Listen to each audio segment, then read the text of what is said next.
And then there is the non-existent, the impossible, the absolutely impossible to exist. This is a separate topic. For example, let's think of an architect or an engineer.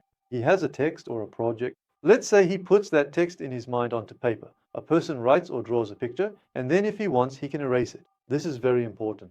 In order to understand the text, we need to see knowledge, will, and power behind it. In other words, he will desire what is in his knowledge with his will, and then bring it into existence with his power. In this way, the existence of the text or the project is explained. Since it was asked, let's re-ask this. So what should we say to those who claim we can't know whether it exists or not? This is called agnosticism. There are also different types of this. So what do you think? Now, what those who say we cannot know overlook and in fact deliberately choose not to see is this. We may not be able to know, but there is a being that exists, and such a being who possesses infinite perfection cannot possibly refrain from making himself known. And to the extent that he reveals himself, we are able to know. Yes, at this point we cannot know on our own, but we can know through his self-disclosure. A being of such absolute perfection cannot refrain from making himself known. This is the point they overlook and do not want to see. 124,000 prophets claim the same thing.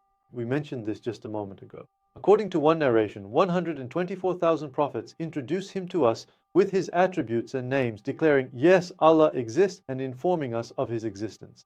Now think about it. Back then, there was no internet, no means of communication. All the prophets who came at different times, with different natures, and in all different societies, point to the same truth. Yes, Allah exists, and they are introducing him to us. Do you think there could be a clearer or more accurate proof than this?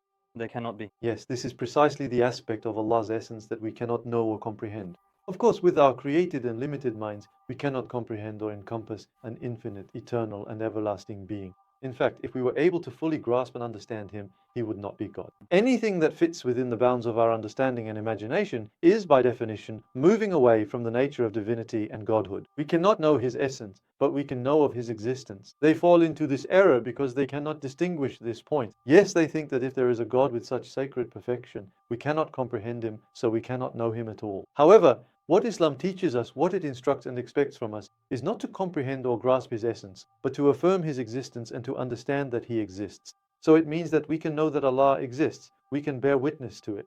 For example, let's think about a table. How tall is the craftsman who made this table? What color are his eyes? What does his face look like? What is his appearance and form? We cannot know this, yes. However, we can know of his existence as surely as if we had seen it with our own eyes. After all, what is the concept we call reason for? If we are not going to believe in what we cannot see with our eyes, then what is the purpose of reason? Why has reason been given to us? Reason has been given to us so that we can understand things we cannot see with our eyes. That is, in fact, the very nature of reason.